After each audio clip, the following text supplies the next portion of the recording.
Testing. Okay.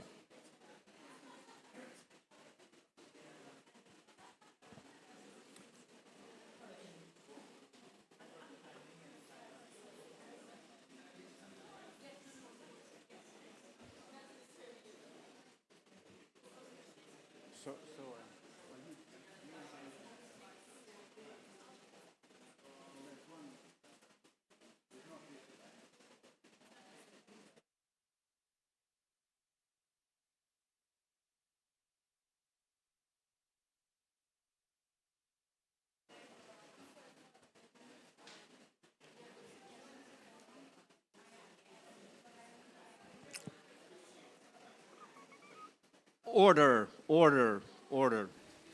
So very welcome to this presentation of the Asian Infrastructure Report 2023. The theme is Nature as Infrastructure, and we're going to spend an hour or so giving substance to that title. But first of all, I want to welcome our President, President Jin. This is a topic I think that you will hear he cares deeply about, and he has provided a very engaging preface to this report, and he's now going to give us a short introductory speech on this theme. Obviously, nature as infrastructure is critical to AIIB, and we are very excited that you are here, Mr. President. Thank you.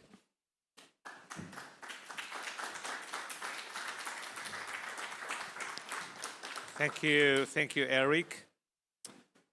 Good morning, colleagues, ladies and gentlemen.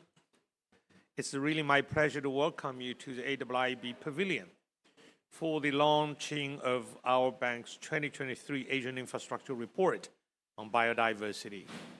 And Eric said he's not going to talk too long. Yes, because I don't want to monopolize. I think we have experts here. I want to listen to you.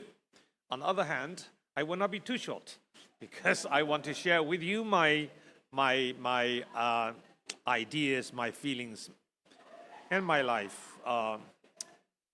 As you know, I spent 10 years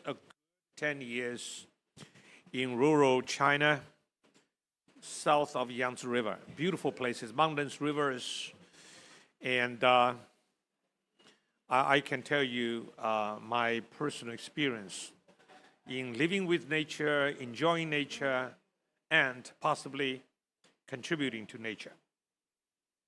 This year's AIF is titled Nature as Infrastructure, a brilliant idea and a very apt title for a report developed by an infrastructure bank, infrastructure investment bank.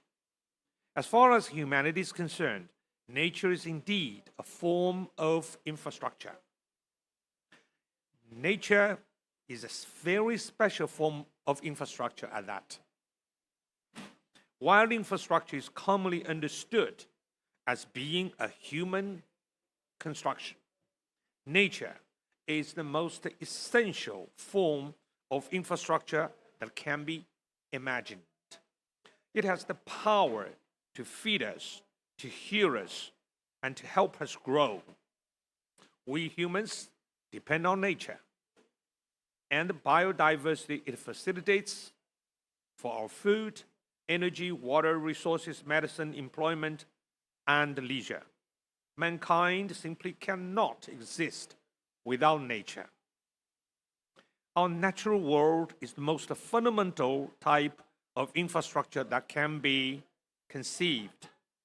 Human imagination could not have created the modern marvel of today's man-made infrastructure system without building upon a complex system of natural infrastructure, which has been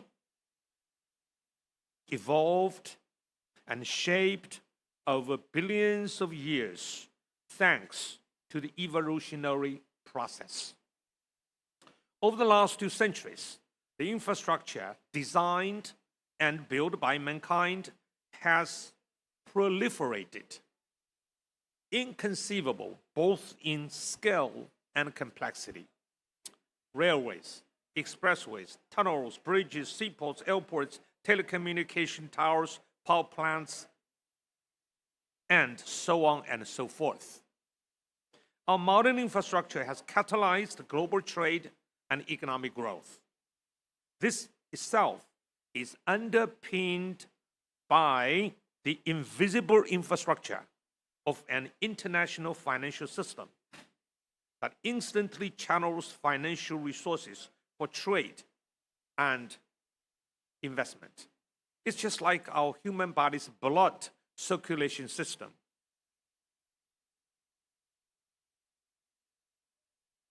This marvelously complex system of infrastructure has enabled human living standards to improve across our world faster than in any other period of our human history. However, we now face a crisis of our own making. About 75% of the planet's land surface is significantly altered. Altered for better or worse. Sometimes for better, some other cases for worse. Over 85% of wetland has been lost. Around 1 million species already face extinction,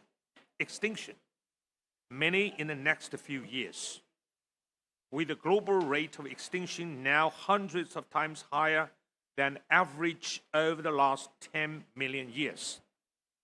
What is crucial in my view is before the humans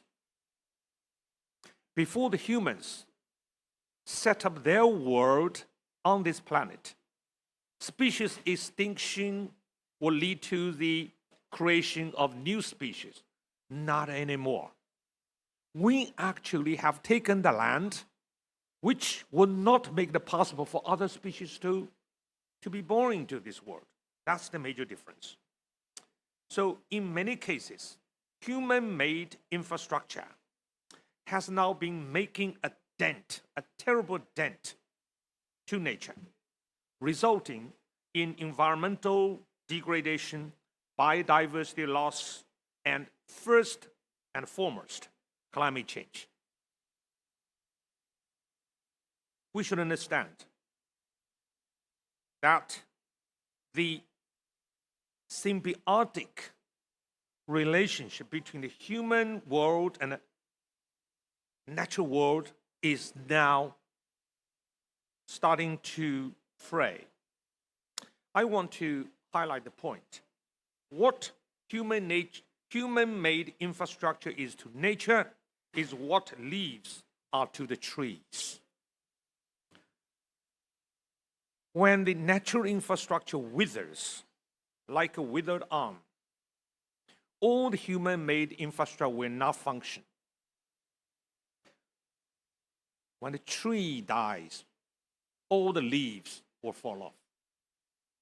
We humans have been relentless in extracting from nature whatever we want, not just to meet our basic needs, but all too often to gratify our immense relish for luxury and material satisfaction.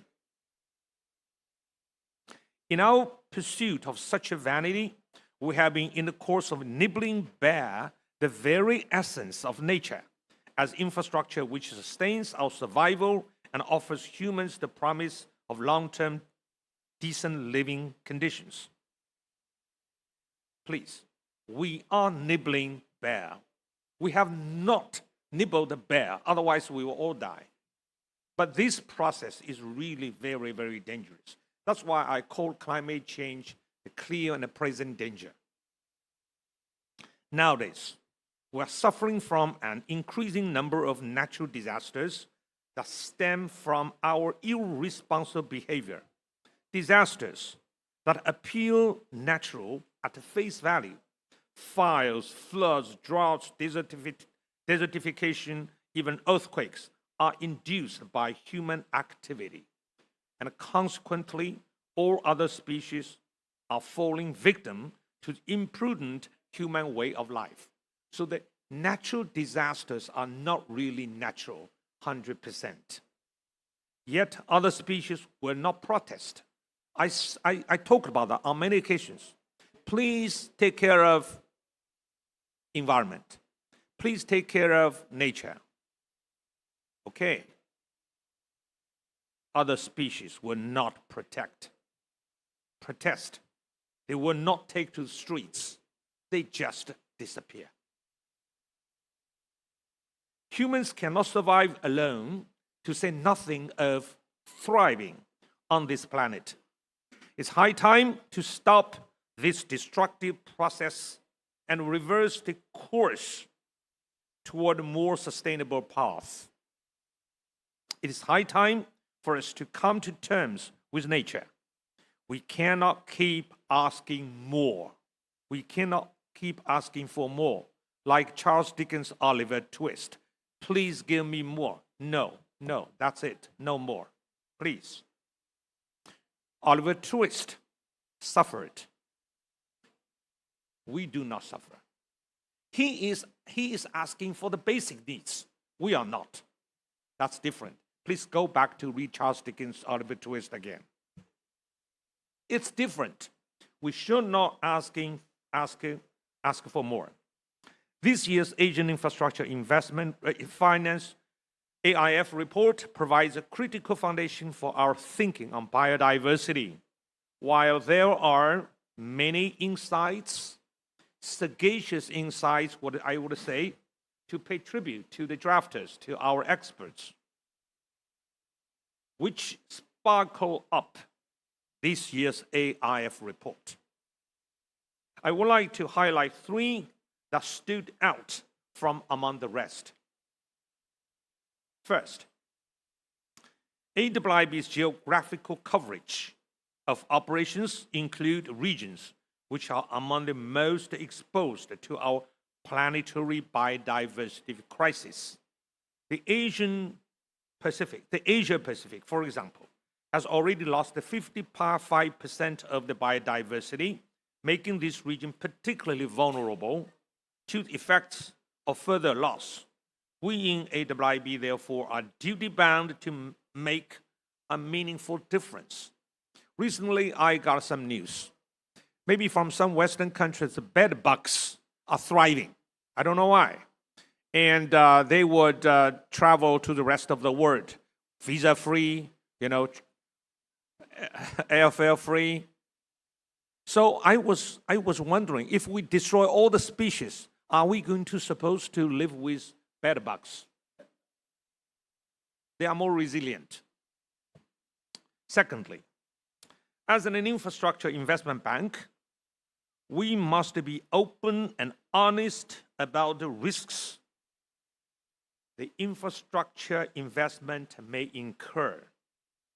We must be fully aware of the negative impact on nature, its ecosystem, and environment. We must look at nature through a new lens, whereby we can see better how nature and human-made infrastructure would relate to each other. They could be mutually beneficial or mutually reinforcing if done well. They could be mutually destructive if done badly. And we are the doers. We must also build a case for integrating nature-based solutions into traditional infrastructure and go beyond minimizing and mitigating impacts by enabling nature-positive investments. It's not simply be on the defensive. We also should understand nature matters to our bank in a very special way because of our multilateral mission. Nature and biodiversity issues like climate traverse national boundaries. We can lead from the front bring together our 109 members to develop joint approaches for tracking these crises together. As a multilateral development bank with a growing portfolio of projects, standing at $45 billion today, AIIB has a vital role to play. This includes close collaboration with the World Bank, ADB, EBRD, and all of MDB peers in implementing COP26 joint statement by the MDBs on nature, people, and planet. It also means implementing relevant areas of global biodiversity framework, particularly these related to mainstreaming nature, managing and disclosing risks, and perhaps most importantly, substantially increasing financial flows towards protecting nature and biodiversity. Financing infrastructure for tomorrow is exactly what we intend to do. Our bank's four thematic priorities provide a helpful framework for how we might mainstream biodiversity considerations moving forward. For example, nature-based solutions are a form of green infrastructure which contribute to the fight against climate change while offering other environmental benefits such as biodiversity conservation. Nature is receptive to technology-enabled solutions, which enhance the efficiency of gray infrastructure projects, such as mountain forests, which improve water capture and reduce soil erosion around hydropower plants.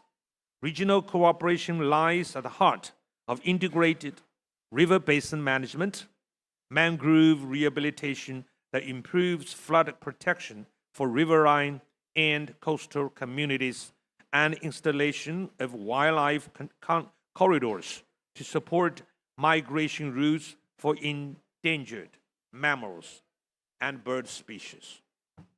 I personally say no to a hydro project in Indonesia, which would separate about existing 800 orangutans into two places, further reduce the gene pools. I said no, we're not going to do it unless you find a solution. No solution, no financing for this kind of project. Let me also tell you what China has been doing. Now, I would really encourage you to visit our Yunnan province, Sichuan province, those areas. Guizhou, you will find more bridges circulating the mountains rather than tunnels. Why? Because building these high rises, these bridges, do less damage to nature. When you build long tunnels, the inside water system will be diverted. We do have some courses. Once the tunnel is done, no water. You never know how this water under the mountain is being channeled. So we are now doing more. Even though travel a little bit longer without touching the mountain body, this is, I think, very much sensible. Finally, we must rope in the private sector. A growing ecosystem of players are making substantive progress on nature-positive investments. Development finance institutions, philanthropy, and private sector, and MDBs must work together to coordinate these players into a common coalition for catalytic change. I had a brief encounter with Harrison Ford, and his business card is philanthropist. And I thought, yes, of course. In the movie, The Fugitive, he jumped from the dam. Jumped from the dam. He could survive. It is a miracle. But some people are talking about dismantling the dam. Anyway, the dam saved Harrison Ford. Now Harrison Ford wants to save the nature. Very good. I think MDBs, development partners, we should be a symphonic orchestra. Melodious music would flow from a variety of instruments under the conductor. And when all of the instrumentalists will be playing as a team. This is very much important. Unless we work together, there's only disharmony, discord. Our bank is determined to be a pioneer in this essential arena. Next year, our bank will develop its first nature action plan. This will detail how we plan to integrate nature-based solutions into project identification, design, and operation. And 2, establish partnership to provide catalytic financing. And 3, to enable opportunities for nature-positive investments to be scaled up across our portfolio. This year's Asian Infrastructure Finance Report is timely. It will help ensure that AIIB's approach is data-driven and analytically robust, just as biodiversity is strengthening through symbiotic cooperation. AIIB is working together with our peers to provide tailored, country-driven solutions that support our members' sustainable development. As such, we hope this report is based as a resource by our members, clients, and development finance partners in our collective efforts to avoid biodiversity tipping points that loom ahead. While the challenges before us are daunting, the health of our planet and the prosperity of humans depend on our success. Finally, let me tell you, as some people tell me, say, Mr. Chin, stop saying AIIB. I say, why? You should say AIIB. Thank you.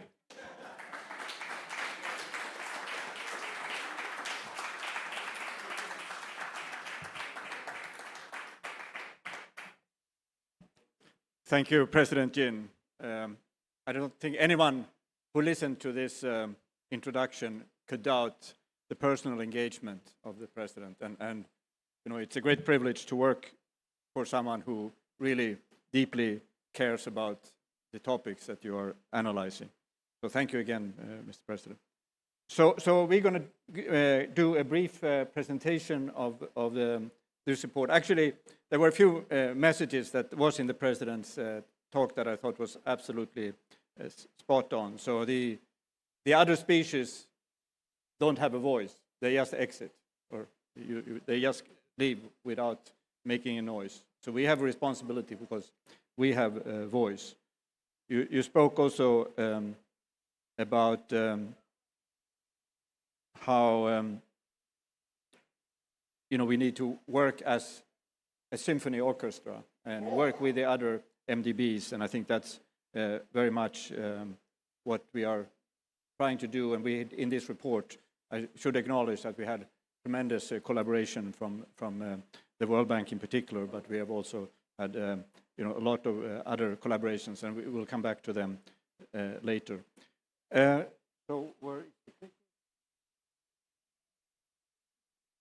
So the title, Nature as Infrastructure, it means several things. It means, I think, first of all, as the President emphasized, we should think of nature as infrastructure, as the most essential infrastructure for human civilization. Think of the river systems, the large river systems of the world, how they have sustained civilizations for millennia. That's how we should think of nature. Nature supports every aspect of human activity. But nature as infrastructure for us also means that when we think about infrastructure, we should think about what nature can deliver. before we think about the gray solutions. We should think about the full potential of nature to supply the kind of services that we are looking for. And when we are thinking about using gray infrastructure, we should do, again, as the President emphasized, we should go beyond just do no harm or just nature positive. We should really try to look at the full potential of what nature can deliver. And that is, what you called, Mr. President, the sort of more offensive approach. And so we are thinking, in order to really transform this nature's infrastructure and investing in nature, you need, of course, to properly value nature. You need to incorporate nature in all your investment and developmental decisions. So it goes for us as an MDB, but of course also for our clients, the countries and the companies that we work with. And we need to incentivize and find ways of building these incentives into our projects and into the policies that we are promoting in our clients and in the policy dialogue that we engage with. And it's about enhancing nature. So, and it's also about finding the instruments and to allow us to develop nature as infrastructure into an asset class. So nature as infrastructure, invest in nature restoration, enhance nature-based solutions, design revenue streams. And again, this is, we know, a big challenge, and that's why we haven't seen more investment. We need to find ways of ensuring that there are revenue streams from that properly captures the value of these natural assets. And very importantly, and there's something that I think, as we have been working on this report, really we take away, working with the scientific community and with local communities. There's so much knowledge and so much appreciation and ability to value different solutions and the learning that goes on when you implement these kind of projects. Working with these local communities is absolutely essential. So we want to build grey infrastructure greener. We want to design and regulate grey infrastructure development and really look at understanding the ecological trade-off. So we know that when we are doing a lot of good things in promoting renewables, whether it's wind or solar, there are also there is land use involved, and we need to make sure that when we implement these projects, we capture properly what are the alternative uses of this land, and how do we make sure that we minimize the impact on biodiversity. I spoke about nature finance instruments and markets, and here we have had a very good collaboration with the nature finance. Simon Sadek is here, he's going to be on the panel. It's about working, looking at all the different experiments that have been done, and we are beyond experiments now. Some of these things are being adopted by governments and by companies. KPI linked bonds, so linking lending to concrete KPIs that are about nature and making sure that, or giving countries ability to commit to implement whether it's about climate, whether it's about nature, absolutely essential, and the new way of thinking about conditionality. And we think very much that MDBs can play a critical role. I'm now going to hand over to JP. JP, Jan Pintia, I never use your full name, but JP has been leading this work, and I'm going to give you the chance to say a little bit more about the details. JP, please.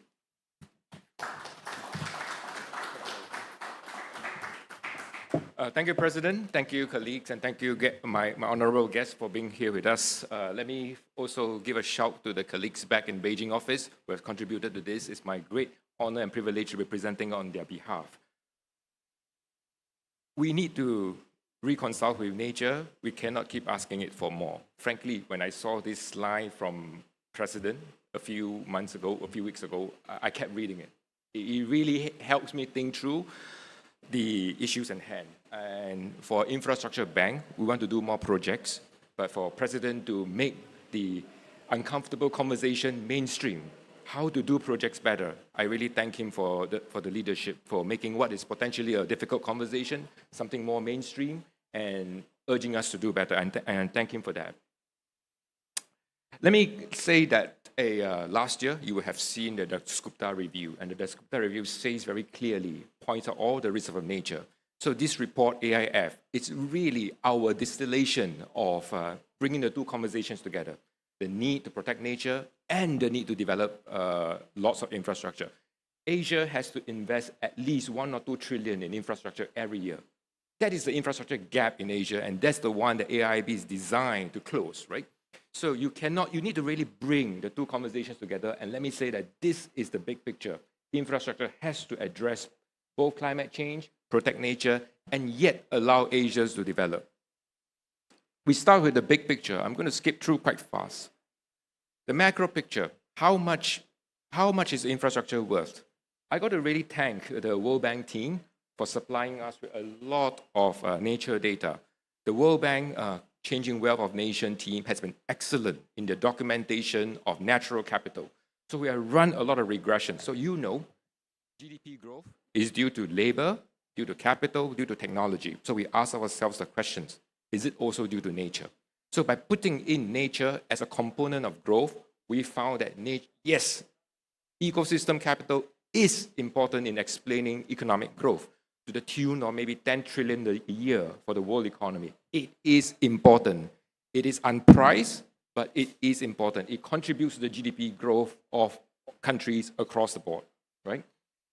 Now that you know that it's important to nature, then the question is, what are the risks? So whenever GDP... Now, let me give you a summary of a short-term and a long-term risk. Now, when you cut down a forest, you do a lot of mining, it improves your immediate GDP. But it potentially harms future growth. So there is always this trade-off tension between boosting current GDP, boosting current exports, but actually making it unsustainable in the long run.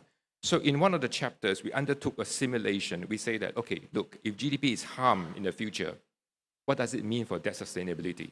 What does it mean for future GDP growth?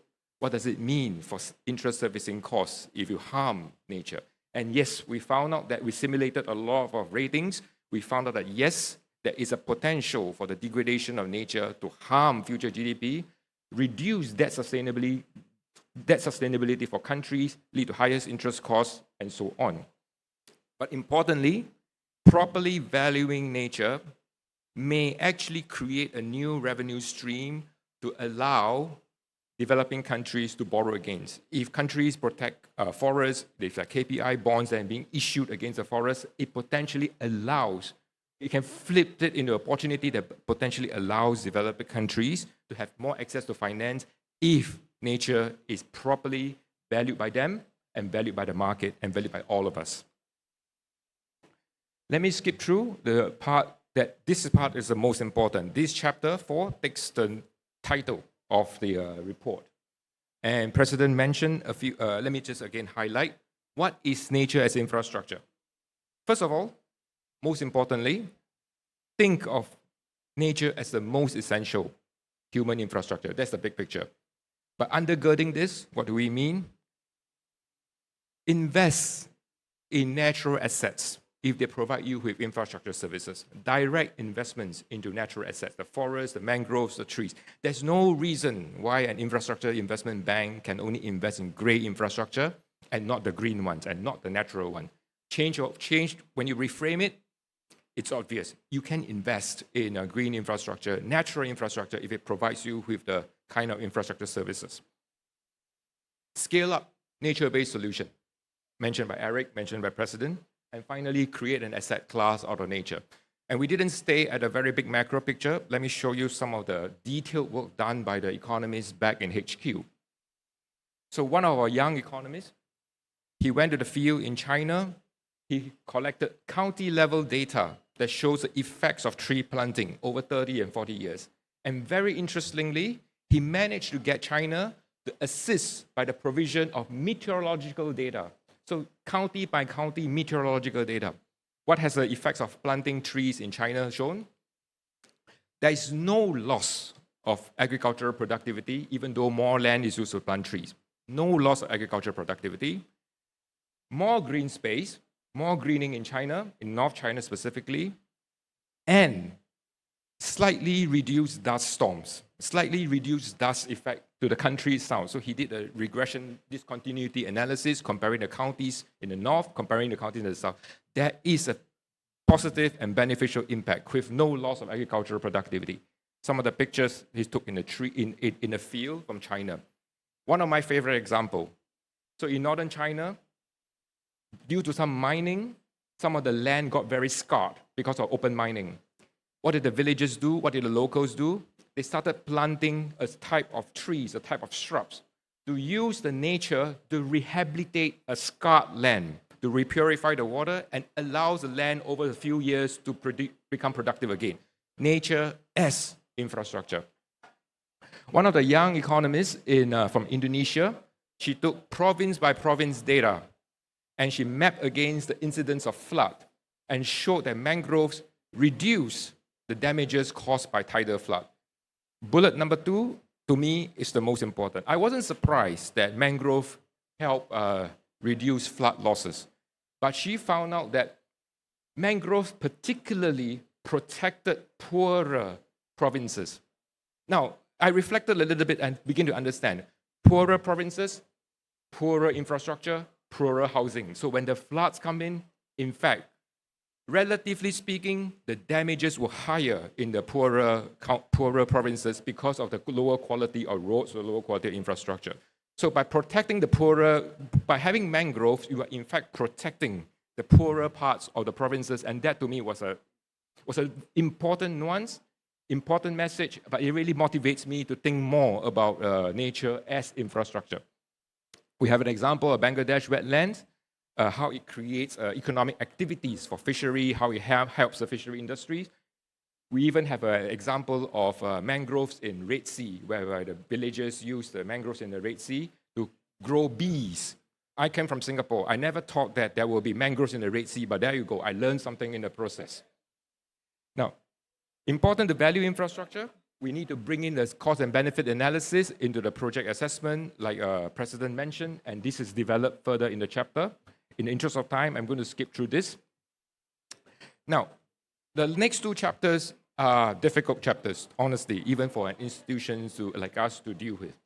President mentioned in a second point that infrastructure does have an impact on nature.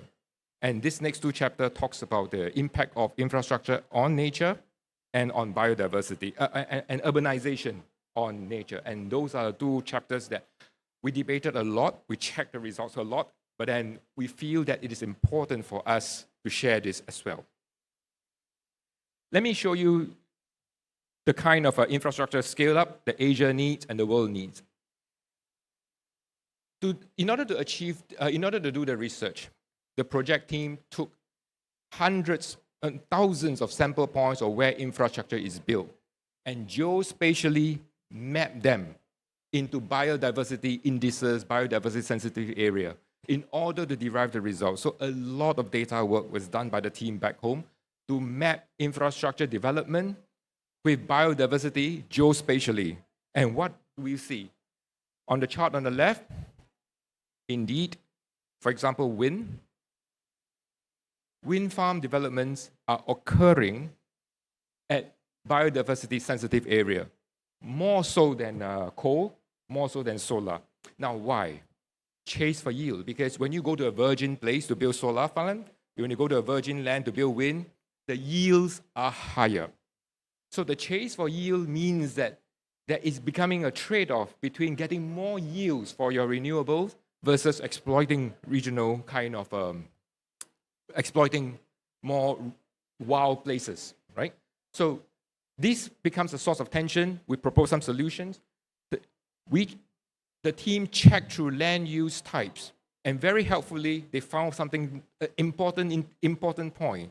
When solar plants are built closer to agricultural sites, to brownfield sites, the impact on biodiversity is less. So that is important. That really drives you to think through how you're going to develop all these renewables so that the development of renewables do not end up to become, climate change doesn't end up to become a conflict with the need to protect nature. Huge work done to geospatially map all these things to bring out all these insights for the bank and for of course, as a public good. Now, the same team mapped out the road development in Indonesia, the Golden Quadrilateral, India, and then also in Indonesia, Sumatra Toll Road. So they mapped out the hexagon. If you see small little hexagon, they use treated group. They mapped out against control groups. Those that the roads have not been built yet, maybe they are planned. They use all kinds of methods. And again, we found out that, well, it's not surprisingly, roads will have an impact on biodiversity. Like President mentioned, if the road cuts through a wildlife sanctuary, cuts through where the Sumatra, cuts through where the orangutans are, you are going to have an impact. So how do we do this then? So sometimes it's just simple as aligning the road closer to existing settlement, maybe taking a different route. Existing settlement, brown sites have less impact. Maybe not the fastest, maybe not the shortest, have less impact. Animal bridges. Animal bridges are extremely important. The wildlife sanctuary, to allow the biodiversity, allow the animals to connect. So we have a box item in the report that showcases the types of animal bridges. They're going to cost. They're not free. When you build a highway, to install animal bridges every few kilometers, they're going to cost. But these will help. I mentioned that urbanization. There's a chapter on the urbanization impact on infrastructure. Long story, short. Again, urbanization will have an impact on biodiversity. But what's the solution? Green spaces. The Indian team, the Chinese team, the Indonesian team all found that when you start to build green belt within an urban space to allow the green belts to connect, the harm to biodiversity surrounding, not just within the city, but surrounding, is less. You think about it and you reflect a little bit more, and you start to understand why. For example, migratory birds. A city become an obstacle. But if you have to have green belts around the city, you prevent the city from being a huge obstacle to the north-south migratory patterns of the bird. So these little things help to mitigate the impact of urbanization, of great infrastructure. Now, I will be the first to say that we will continue to need some great infrastructure. We will continue to need roads. I mentioned about the huge infrastructure gap in Asia. In certain parts of Asia, for example, South Asia, urbanization will continue apace. But by designing the cities well, by designing the great infrastructure well, we can reduce the impact and possibly even be nature positive.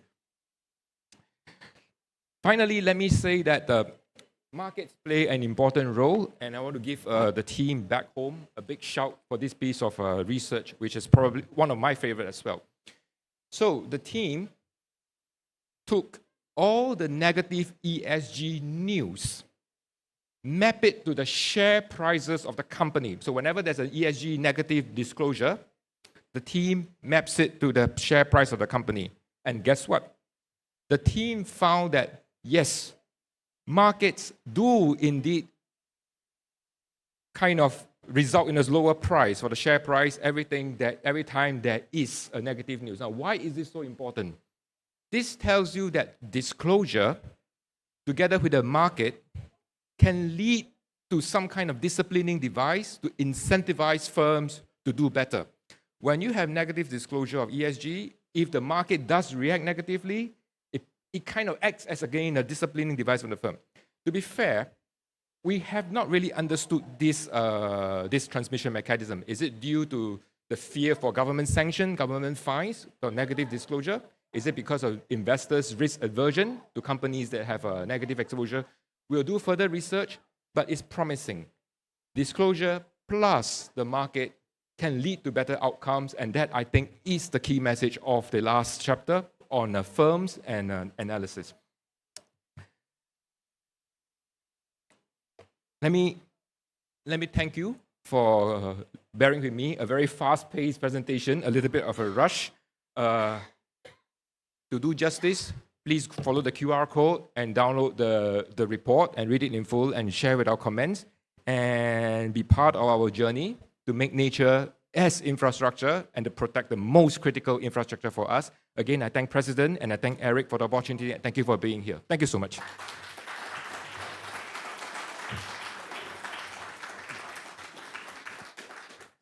And I really want to thank JP for leading this effort. And you have many years now of investing in geospatial data, in using geospatial technologies.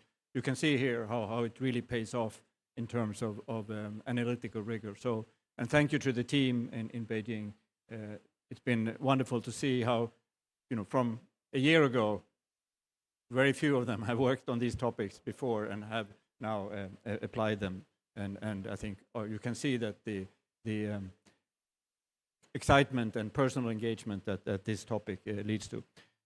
I'm now going to introduce Kate Warren from DevEx. She has kindly agreed to chair the panel. We have a very exciting panel. Kate is going to introduce it, and you'll have a chance to also ask questions, I hope, towards the end.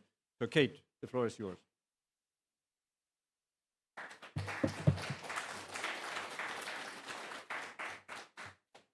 Yeah, thank you. And I think I might need some assistance on this mic up here.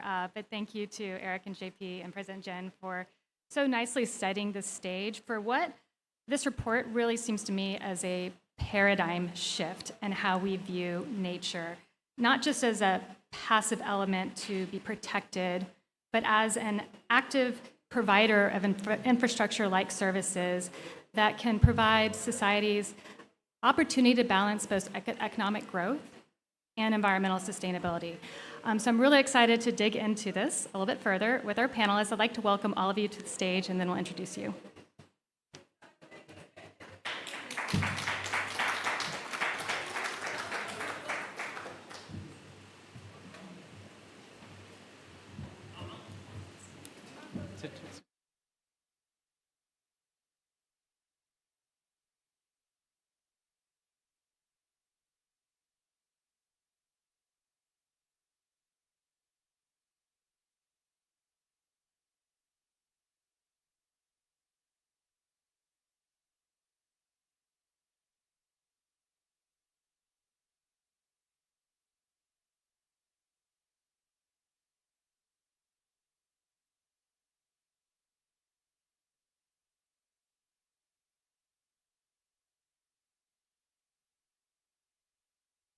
Can everyone hear me okay? Great. And I think we do have one mic for all the panelists to share up here. So without further ado, I'd love to introduce our panelists here. We have, to my left, Maria Neto-Schneider, who's the Executive Director for Institute for Climate and Society. We also have Valerie Hickey, who's the Global Director of Environment, Natural Resources, and Blue Economy at the World Bank. We have Simon Zadek, who's the CEO for Nature Finance. Rebecca Brown, the Vice Chancellor at Monash University. And of course, Eric Berlog, AIIB's Chief Economist, and JP Tia, who's AIIB's Lead Economist. So thank you all for being here. I know we have a lot of experts on stage and a lot to get into in a short amount of time. But I first want to start with, I guess I'll start with you, Maria. Thinking about this, do you agree that this really is a paradigm shift? And I think we probably all in this room can agree everything we heard sounds great, right? And I think if you're at COP, you probably agree with a lot of the findings in this report. But it's not that simple, right? So what do you see as some of the core obstacles for actually making this reality a vision? Okay. Trying to talk about obstacles, but maybe also about solutions.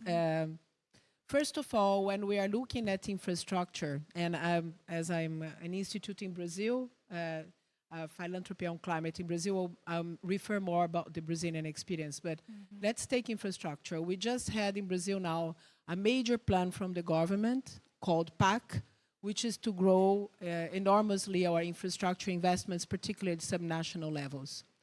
The plan is very ambitious, and it can be important for improving productivity in Brazil and growth.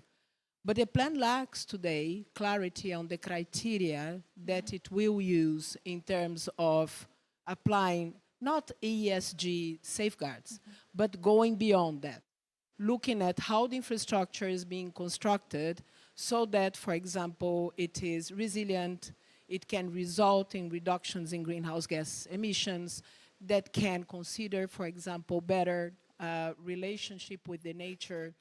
The report that AIIB presents has some very important lessons for subnational governments in Brazil, particularly urban areas. We had in Brazil, over the last 2 years, a lot of actually impacts of climate change, floods, and a lot of the impacts is because of lack actually of forested areas and having areas that were actually degraded, and where you do lose actually houses and have people dying and so on, mainly because there was not this exercise of combining the urbanism with actually forests. So how do we look at infrastructure in general when a government is planning to scale up, including in the infrastructure planning already this criteria?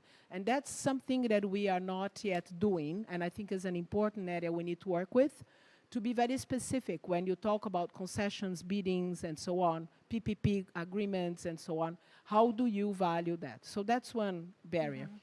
The second is what the paper also highlights. In my view, the issue of monetizing and giving value also to the nature is important.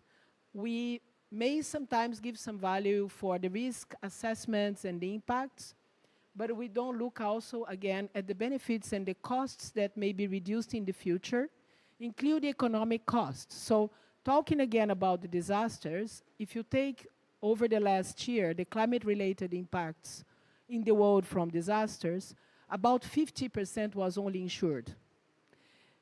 This means that there is 50% of economic losses that mainly are taken by governments and by very vulnerable people.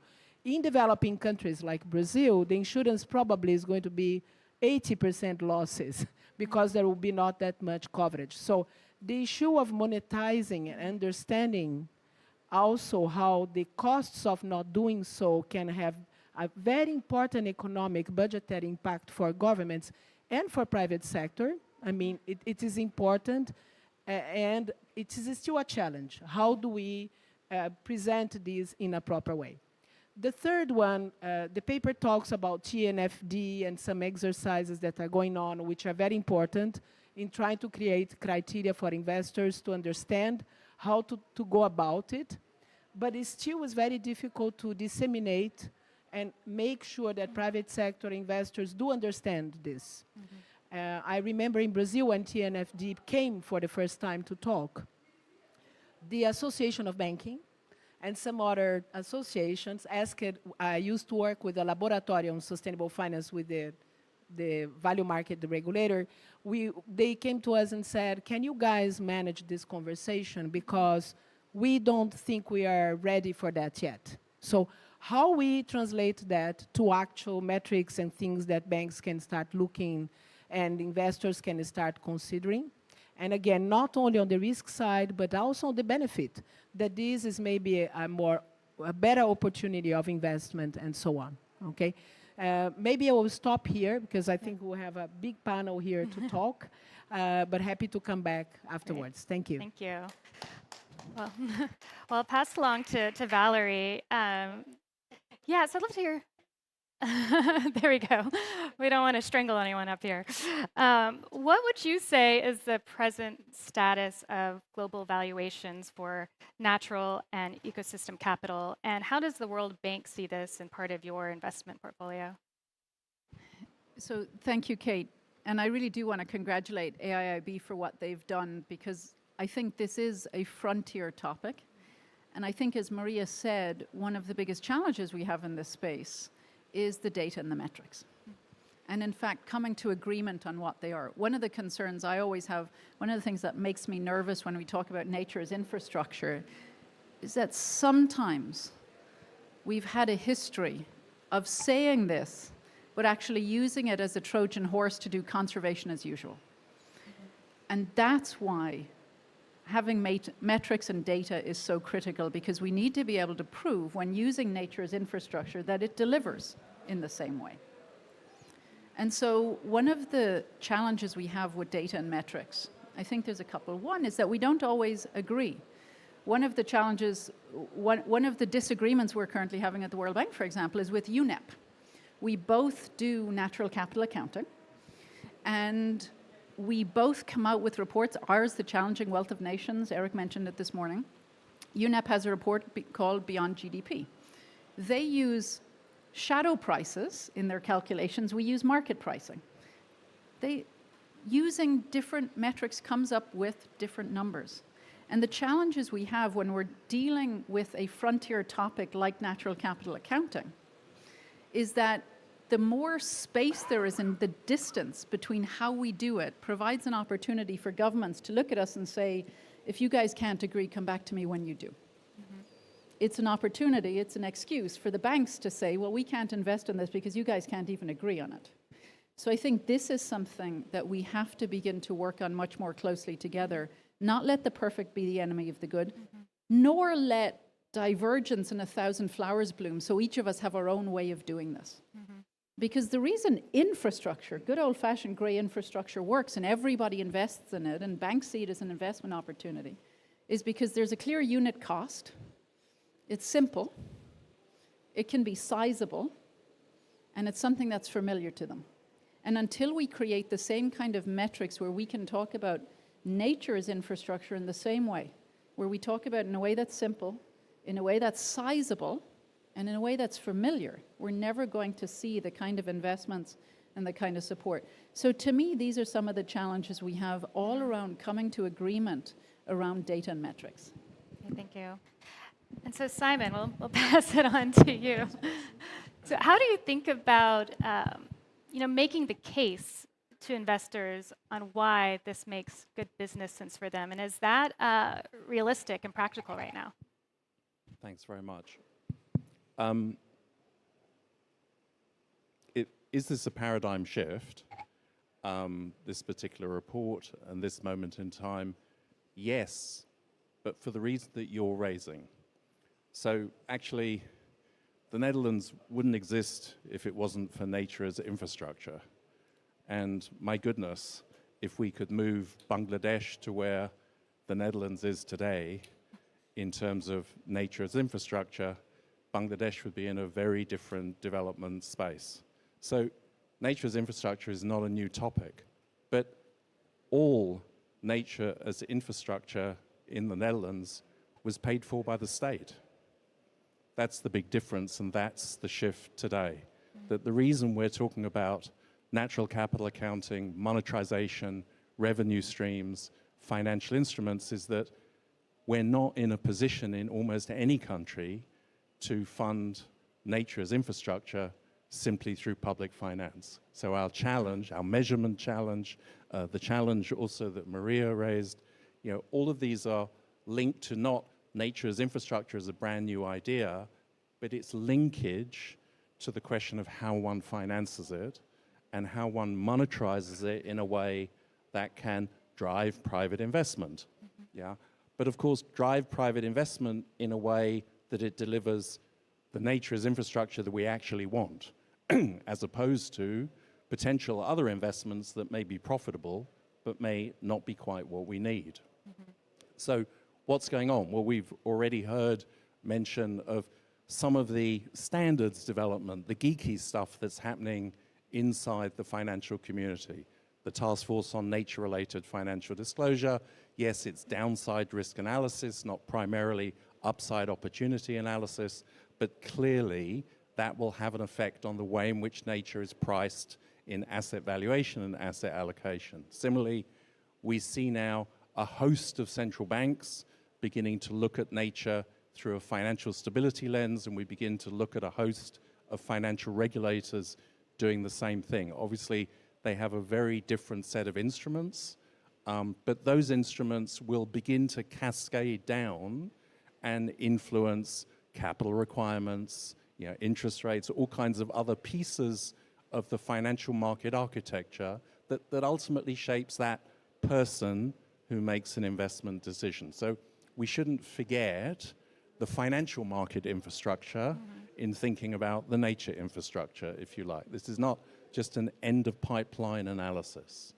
Yeah. Thirdly, we've seen, and to your point, the whole issue of data is important, not because it's ever going to be perfect, but because unless we can get the right data systems into place, it's an unstable asset. We don't know how to stick it on a balance sheet. We don't know how to credit rate it, so it can't function in capital markets properly. There's lots and lots of reasons we want data, as long as we feel secure in converting nature into natural capital, into assets, and we manage some of the governance issues associated with that. And then, how did climate risk impact development in terms of capital markets? Well, almost entirely negatively. Yeah, that actually integrating capital risk, climate risk into financial markets has largely been at the cost of the poorest and most vulnerable countries. A pure downside play. Yeah, how can we avoid exactly the same thing happening and begin to reward much more actively countries that steward their nature effectively, make it available both as a private good and as a public good? We need actually both. And we had mention of that from Eric and JP. KPI-linked sovereign debt instruments, building biodiversity potentially into carbon markets or other kinds of credit markets. These are all ways in which to not simply price nature, but begin to give positive incentives at the sovereign level and at the private investor level to invest in nature, and nature as infrastructure, if you like, but in many other ways. Does that solve the problem?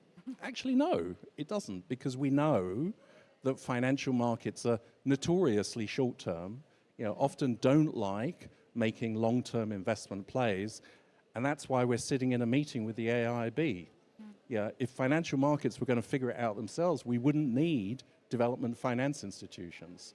Yeah, the whole point of DFIs is that they're trying to bridge market failures, that deal with how to leverage financial markets as well as flow public finance in the most effective way. So we need AIIB, World Bank, all the other MDBs, DFIs, to play an active role in this space. What is that space? The space is not just blended finance, i.e. subsidies, although there are roles for blended finance in this area, both in building financial market awareness and also, frankly, subsidizing some investments in nature of infrastructure that are primarily about public goods and are hard to translate into revenue streams. We need that in some situations. We shouldn't be foolish about it. But we also need the MDB community to invest in that broader evolution of financial market architecture. The World Bank does that extensively. The AIIB does it extensively. The AIIB, ADB, and others are beginning increasingly to support how the broader financial community begins to understand nature and other aspects of sustainability and how to build that into standards, into new financial instruments in sovereign debt markets and elsewhere. Thank you very much. Thank you. Oh, we got another. Okay. Well, Rebecca, I know you were talking earlier about maybe being the lone non-economist on the panel, but you do have an engineering background. And I'd love to hear your thoughts on how to take these ideas and actually make them happen in practice, and what are some of those challenges and opportunities? And then I also think of you being with Monash University. How do you think about maybe informing your curricula to train the future leaders to think about nature-based investments as part of their career path? Yeah, thank you. I might go, can you hear me? I might go to the second part just quickly first. So Monash University, we have 9 campuses in 5 countries, including one in Suzhou with Southeast University. We have 90,000 students, and our best and brightest students want to work for purpose-led organisations. And after listening to President Jin and JP and Eric, I'm thinking, my gosh, you'd have our best students beating down your door because of what you stand for, and it's very, very impressive. I've spent 30 years as a builder, designer, researcher of green infrastructure.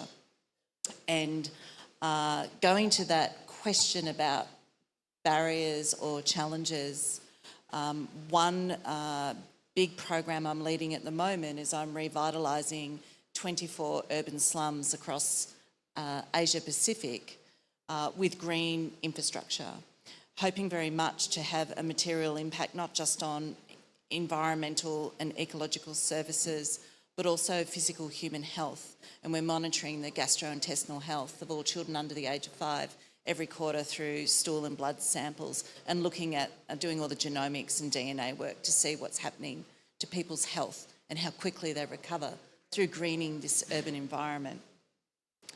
It took 10 years of advocacy to get the funding for this project, and I'm getting to the barrier because green or natural infrastructure has multiple benefits. It's multifunctional. And grey infrastructure, it sits in transport, or it sits in water, or it sits in energy, or it sits in housing, and it has a financing or evaluation framework in that sector, in that service. So if you put green infrastructure up against water supply, the traditional water supply infrastructure will always look fiscally more competitive, because it's not delivering all those multiple benefits that a green infrastructure solution, in terms of abating emissions, cleaning water, dealing with heat island, providing aesthetic beauty and livability and exercise, all those social benefits as well. If you analyse the costs of green infrastructure up against the cost of delivering energy, it's not going to stack up. And my experience is working with local government, regional government, national governments across the Indo-Pacific, is that it's really challenging to make the case for investing in green infrastructure because there isn't a framework for valuing green infrastructure that offers all these multiple benefits. There isn't something accepted. So you're always having to take a risk. And this project that I'm leading, it's got 170 researchers and people on it, we've relied on philanthropy. Philanthropy has been critical, that are prepared to take the risk of investing in the infrastructure, investing in the science, investing in the research, so we can deliver the results. And we're still not sure that we're going to be able to, our economists are trying to develop the valuation frameworks at that more sort of local, regional level. And that's the mechanism for scale up. So it's very challenging, because to be able to rebuild 24 urban slums across Asia Pacific, the grant that we need is not big enough for the banks. It's not a $500 million grant that we need. We need a $30 million grant, and that's it's not of the right sort of scale, but it's of a too big a scale for the scientific and research community to fund it.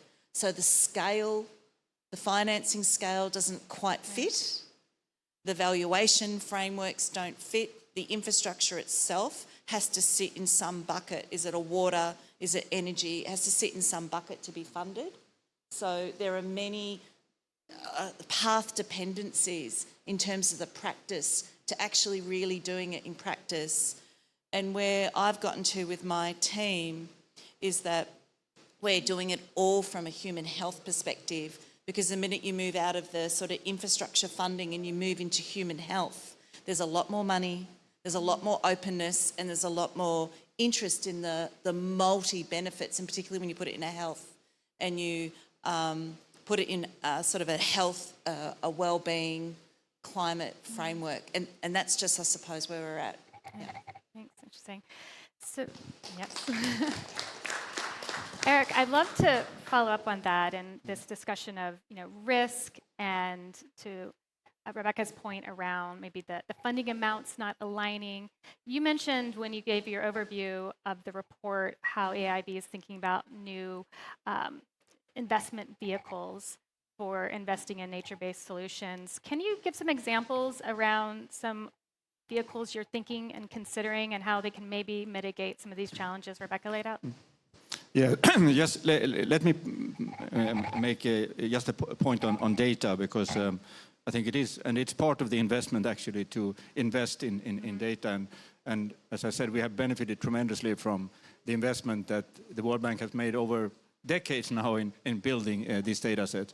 We also went into, by the way, very closely into the UNEP data set, and we really had the ambition of trying to use both of them. It just turned out that for our purposes, the C1, the Changing Wealth of Nations data, was much more appropriate, and particularly when you want to make comparisons over time and do the kind of growth accounting, for example, that JP has done.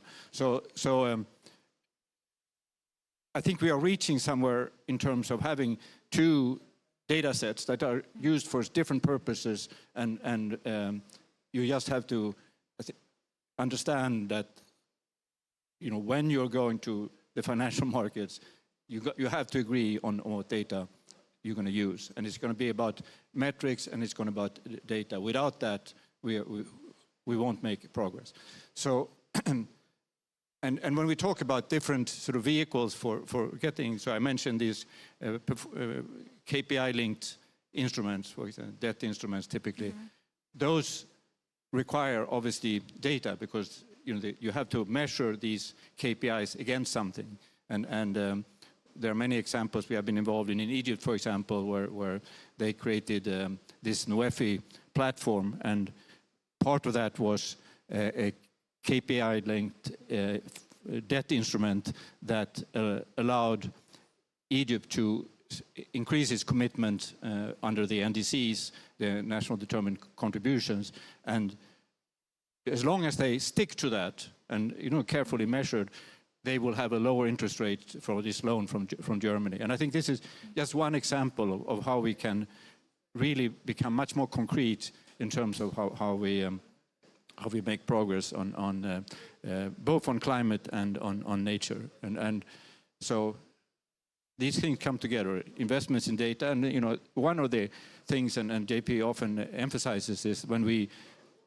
take on to do a report like this, part of that is, of course, building our data capacity and our capacity to have the data, our capacity to analyze the data using the tools.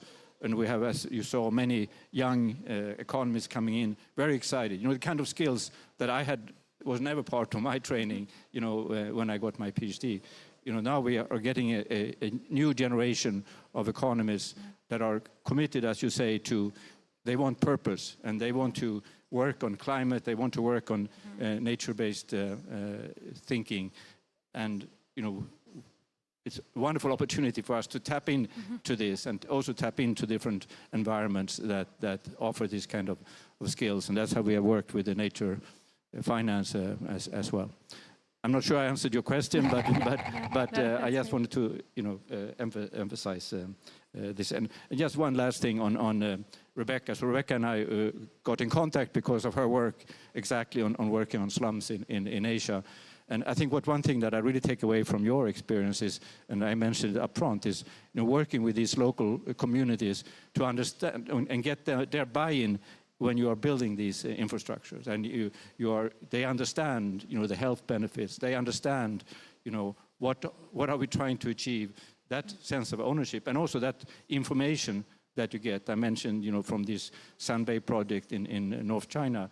These local communities, they understood that the way this project was implemented from the beginning didn't really work out very well. It was planting the same kind of trees, in long rows, and instead of trying to have a more diverse approach and so on. And that kind of knowledge really was a combination of scientific knowledge and this local community knowledge. And I think that's what these kind of experiments that Rebecca has been working on are so important. We need to understand, and they also value, we have to understand that local communities and these often indigenous populations, they value these assets in a different way. And we need to understand that and use that to our benefits, because they will be more attentive. They have stronger incentives to make sure that these assets are maintained. Thank you. Thank you. So JP, several of the panelists have discussed some of the policy challenges. I think Rebecca mentioned a lack of a policy framework and maybe a very siloed approach to investments that making the case for nature-based investments more challenging. So how do you think about, reintegrating policies, and particularly how does AIIB see your role in that to make more of the case for nature-based approach? Thank you. I will say something first before I come back to the question. So last month, when IMF released the Global Financial Stability Report, something that we do regular basis, right? So climate economists came to Beijing to do the presentation, and I had a chance to interact with him. So he showed two charts. So on the one chart, for advanced economies, countries with stronger ESG protection had favorable yields.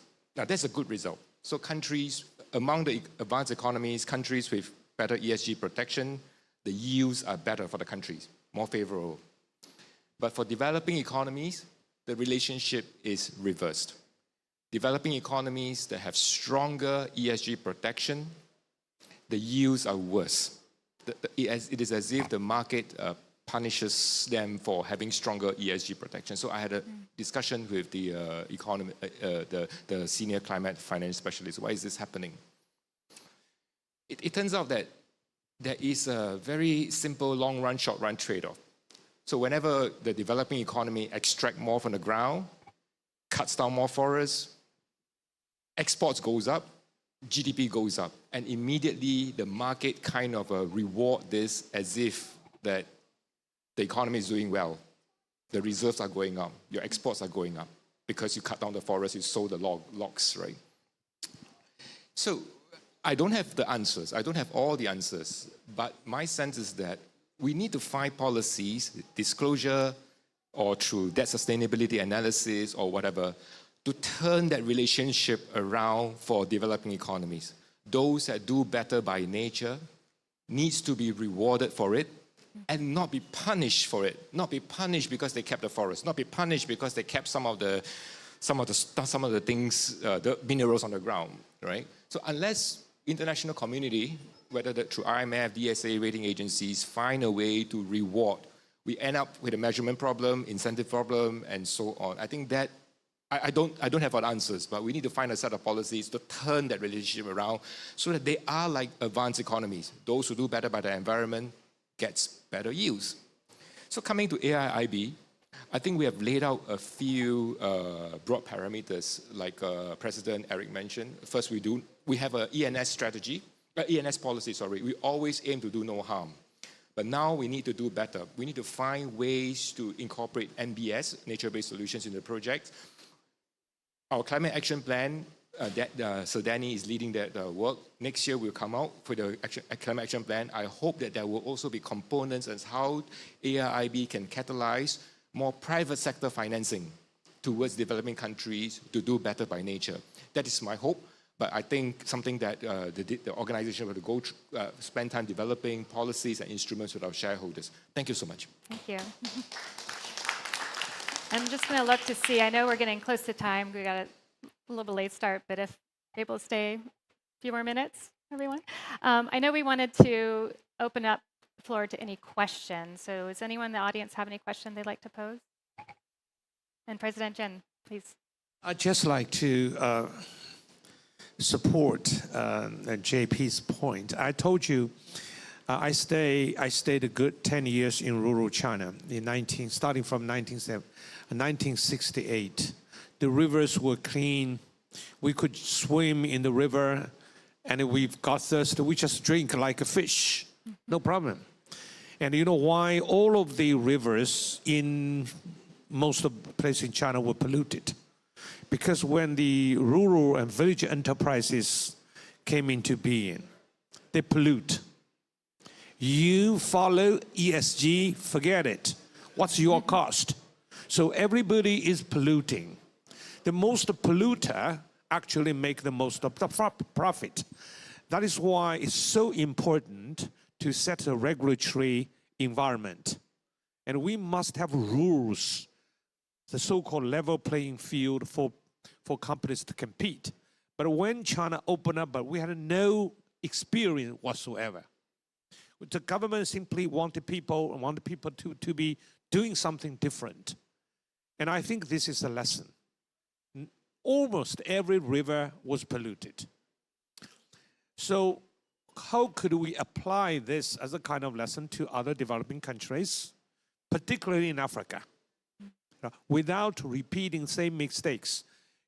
Starting from early 1980s, we in China proudly said we would avoid the beaten track of the developing countries to pollute, to clean. But then we still made a mistake. Thank you. Thank you. Yes, Simon?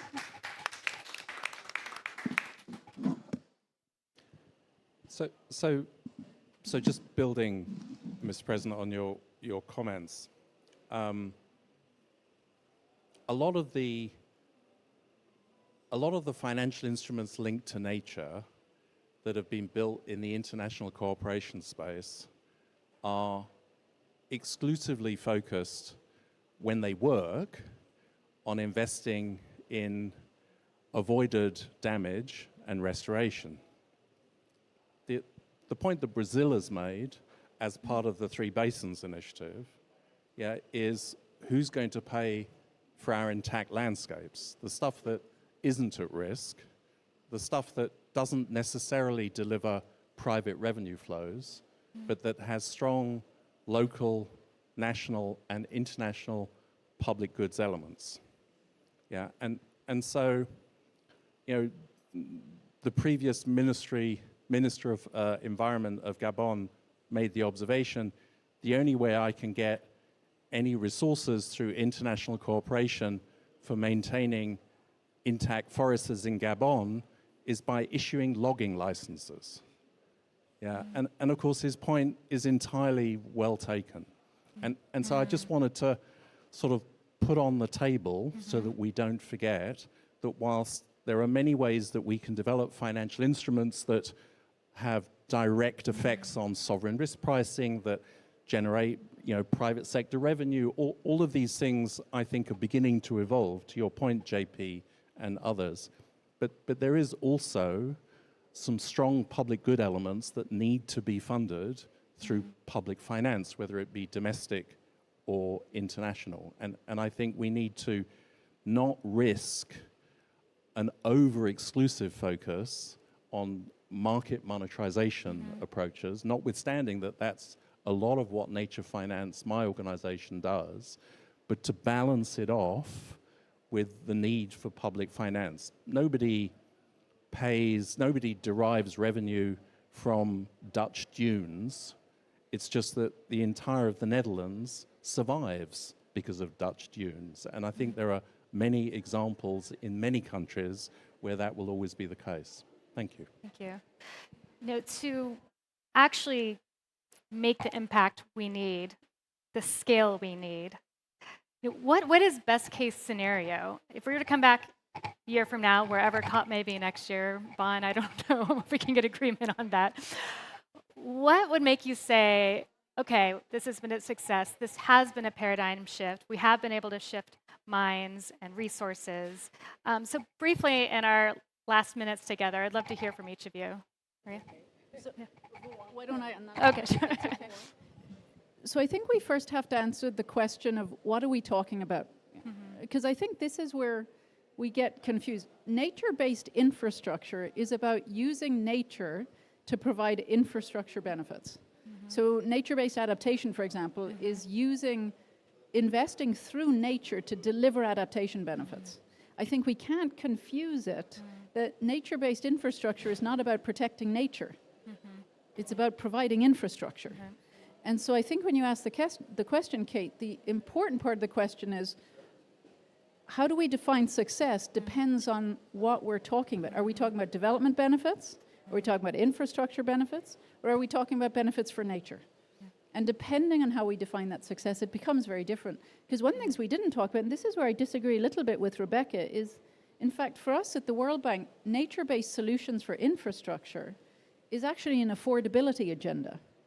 For many countries who are struggling with high debt loads, where the price of money is particularly high, where they don't have the public resources unless they reform and repurpose subsidies, which is for a different discussion, that nature-based infrastructure is actually cheaper than grey infrastructure. And it tends to be something that can deploy local labor and can deploy local practices. And so in many ways, nature-based infrastructure can be an affordability agenda. It's not something that I think isn't necessarily competitive with grey infrastructure, but at the end of the day, Kate, I think we have to be much more precise when we talk about if this is a game changer. Are we talking about for adaptation? Are we talking about for infrastructure? Are we talking about for nature? Because those are different things. Yeah. Great point. Thank you. I hope I don't strangle you.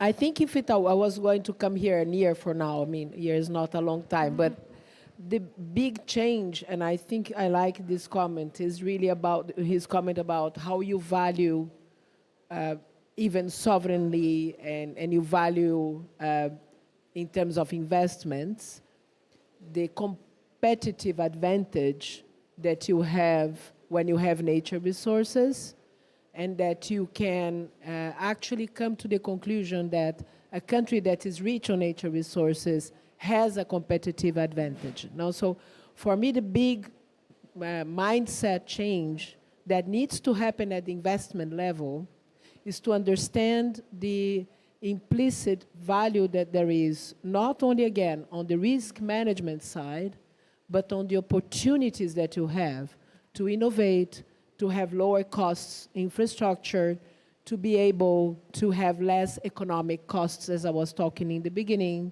So how can we actually, in a way, there is this challenge of wanting to have perfect information and confusion sometimes of a lot of acronyms and a lot of frameworks. How can we move to an understanding of this competitive advantage opportunity?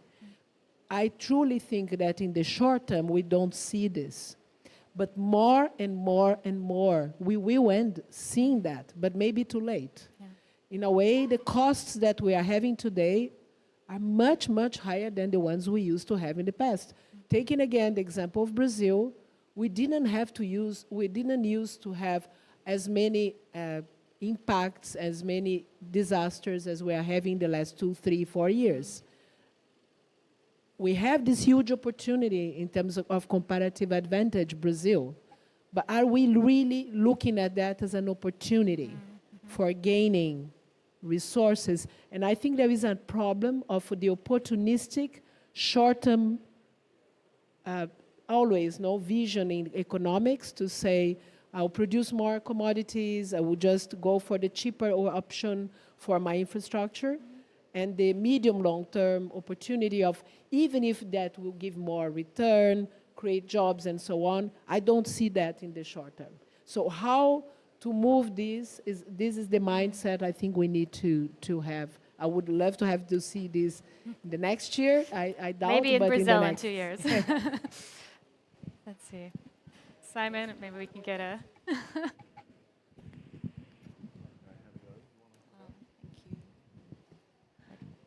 From my perspective, I think what's really needed is a set of, and I think the report goes a long way to this, but a set of front-runner projects, learning projects for the overall community. Because to deliver nature-based infrastructure, you need contractors, you need consultants, you need engineers, you need doctors, you need all the professions to be able to play a role in the delivery, the design, the advocacy, the operation, and of course the ongoing maintenance of green or nature-based infrastructure. That's a huge learning cost. And my experience is that you can start initiatives with the best intentions, the frameworks and the settings seem to be right, but then you just do not have the operational and the delivery staff, so on and so forth, across all the professions that need to play a really important role, and that's part of the challenge around the cost. And so, you know, in a year's time, imagine if AI AIIB, I like saying it like that, AIIB. Imagine if AIIB had a set of projects across the Indo-Pacific that were maybe focused on different types of nature-based infrastructure and was set up to provide learnings to all the major professions that actually have to deliver this.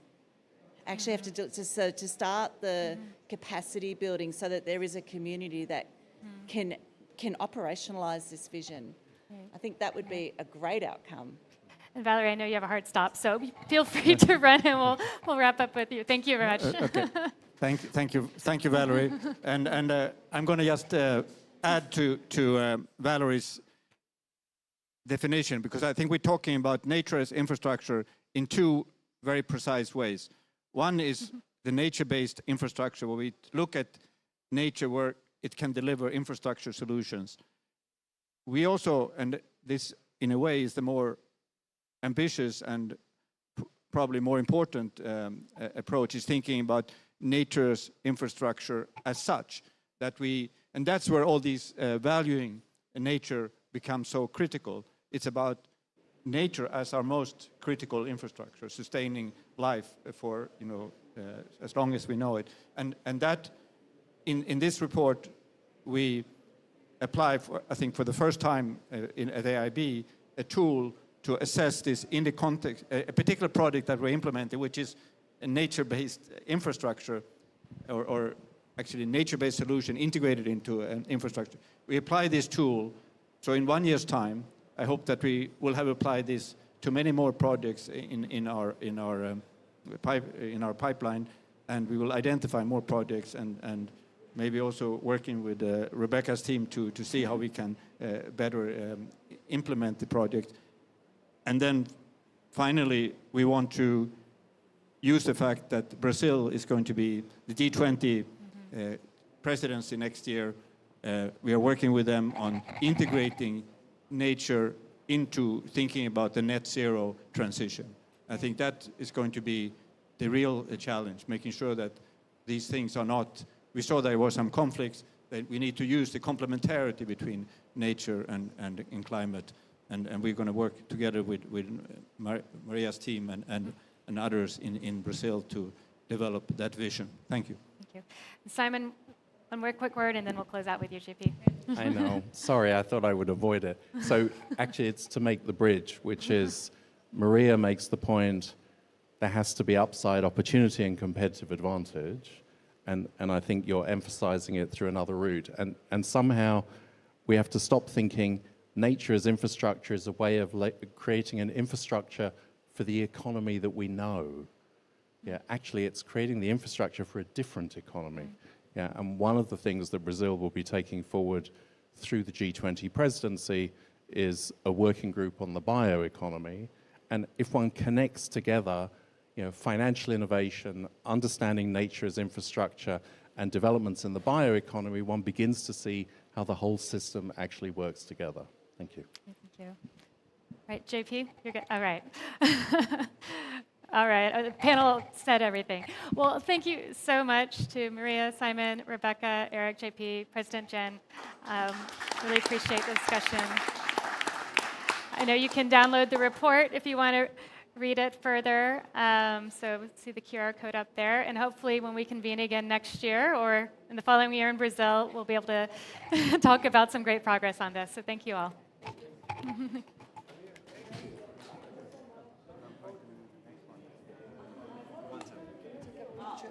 we take a photograph of the panelists quickly?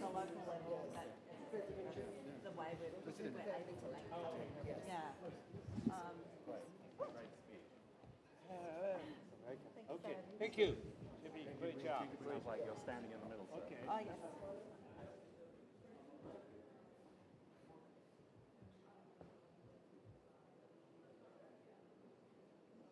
Which camera we should look at?